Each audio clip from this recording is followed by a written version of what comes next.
Dzina la Atate ndi la Mwana ndi la Mzimu Woyera. Amen. Ambuye bwerani mudzandithandize.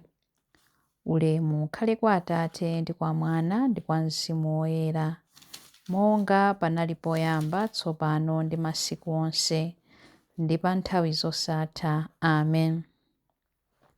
Ino ndi nthawi yathu yovomerezeka. Ichi ndi chipulumutso chathu. Pemphero ndi kusala ndizo chiyembekezo chathu, kudzilanga mayitanidwe athu.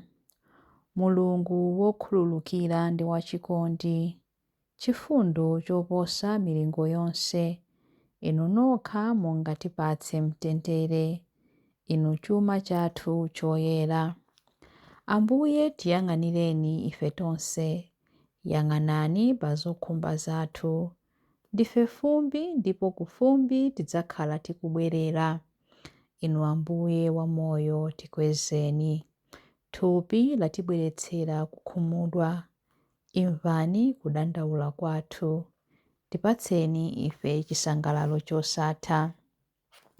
Ulemu ukhale kwa Atate ndi kwa Mwana ndi kwa Mzimu Woyera, monga panali poyamba, tsopano ndi masiku onse, ndi pa nthawi zosatha. Amen. Chilimbi 1. Ambuye amayang'ana mwachifundo amene ali amphawi ndi oponderezedwa. Ndimathawira kwa chauta, nanga mungathe bwanji kundiwuza kuti thawira ku mapiri ngati mbalame? Taonani, anthu oyipa akunga uta ndipo akwinja muvi pa msinga, kuti alase anthu a mtima wolungama. Tsono ngati maziko owonongeka, nanga wolungama angachite chiyani? Koma chauta ali m'nyumba yake yoyera, chauta mpando wake waufumu uli kumwamba. Maso ake amapenya anthu onse ndi kuwayesa. Chauta amayesa anthu olungama namakondwera nawo. Mtima wake umadana ndi anthu oyipa okonda zachiwawa. Iye adzawagwetsera makala ndi miyala ya moto ngati mvula, adzawalanga ndi mphepo yotentha monga kuwayenera. Paja chauta ndi wolungama, amakonda ntchito zolungama, ndipo anthu olungama adzaona nkhope yake. Ulemu ukhale kwa Atate ndi kwa Mwana ndi kwa Mzimu Woyera, monga panali poyamba, tsopano ndi masiku onse, ndi pa nthawi zosatha. Amen. Ambuye amayang'ana mwachifundo amene ali amphawi ndi oponderezedwa. Chilimbi 2. Ngodala amene ali woyera mtima, chifukwa adzaona Mulungu. Inu chauta, kodi ndani angathe kukhala m'nyumba mwanu? Ndani angathe kukhala pa phiri lanu loyera? Ndi munthu amene amayenda mosalakwa, amene amachita zolungama nthawi zonse, amene amalankhula zinthu ndi mtima woona, ndi amene sasinjirira ndipo sachita anzake zoyipa, kapena kumafalitsa mbiri yoyipa ya anzake. Ndi amene amanyoza munthu wonkana Mulungu, koma amalemekeza anthu omvera chauta. Ndi amene amachitadi zimene walonjeza, ngakhale zikhale zowawa chotani. Ndi amene sakongoza ndalama zake kuti alandire chiwongoladzanja, amene salandira chiphuphu kuti azunze munthu wosalakwa. Munthu wochita zimenezi palibe chilichonse chimene chidzamugwedeze. Ulemu ukhale kwa Atate ndi kwa Mwana ndi kwa Mzimu Woyera, monga panali poyamba, tsopano ndi masiku onse, ndi pa nthawi zosatha. Amen. Ngodala amene ali woyera mtima, chifukwa adzaona Mulungu.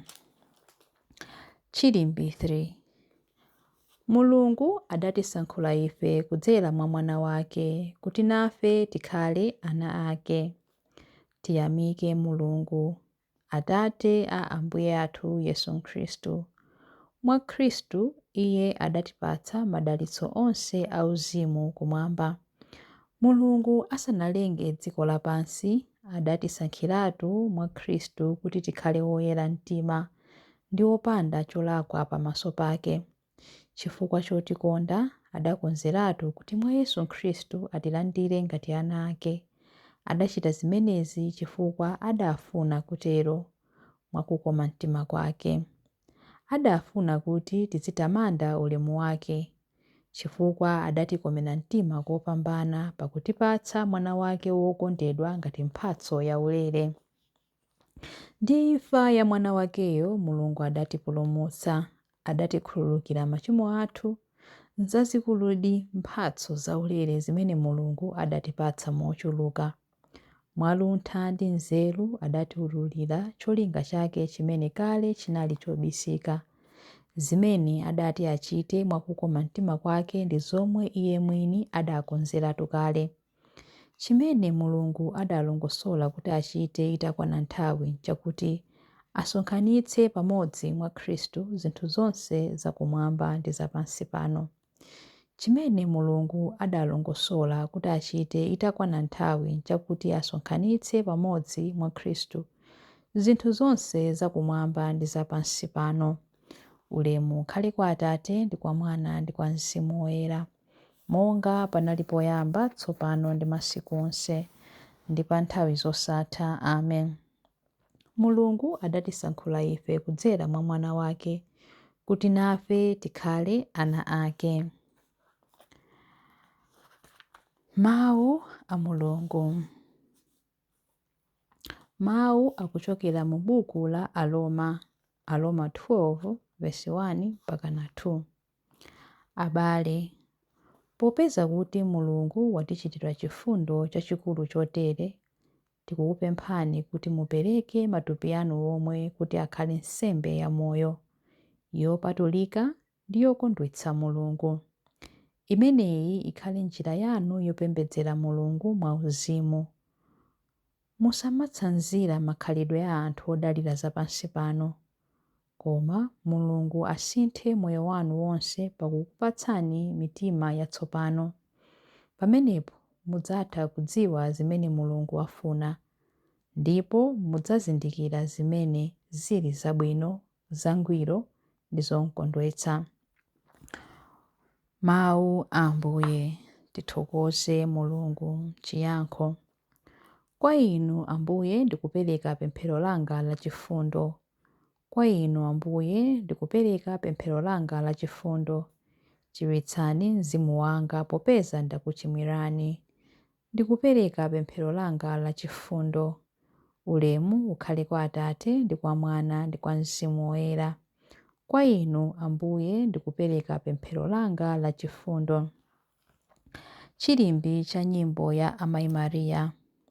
Nthawi iliyonse pamene munkamuchitira zimenezi wina aliyense mwa abale anga, ngakhale wotsika kwambiriwa, munkachitira ine amene, akutero Ambuye. Mtima wanga ukutamanda Ambuye ndipo mzimu wanga ukukondwera mwa Mulungu mpulumutsi wanga, popeza kuti wayang'ana kutsika kwa mtumiki wake. Ndithu kuyambira tsopano anthu a mibado yonse adzanditcha wodala. Iye amene ali wamphamvu wandichitira zazikulu, ndipo dzina lake nloyera.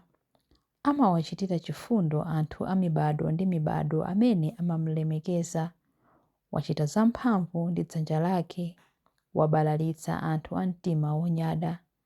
Mafumu amphamvu wawatsitsa pa mipando yawo yachifumu. Anthu wamba nkuwakweza. Anthu anjala wawakhutitsa ndi zabwino. Anthu olemera nkuwabweza osawapatsa kanthu. Wadzathandiza anthu ake a Israeli pokumbukira chifundo chake. Izi ndi zomwe adalonjeza kuti adzawachitira makolo athu akale aja, Abrahamu ndi zidzukulu zake mpaka muyaya. Ulemu ukhale kwa Atate ndi kwa Mwana ndi kwa Mzimu Woyera, monga panali poyamba, tsopano ndi masiku onse, ndi pa nthawi zosatha. Amen.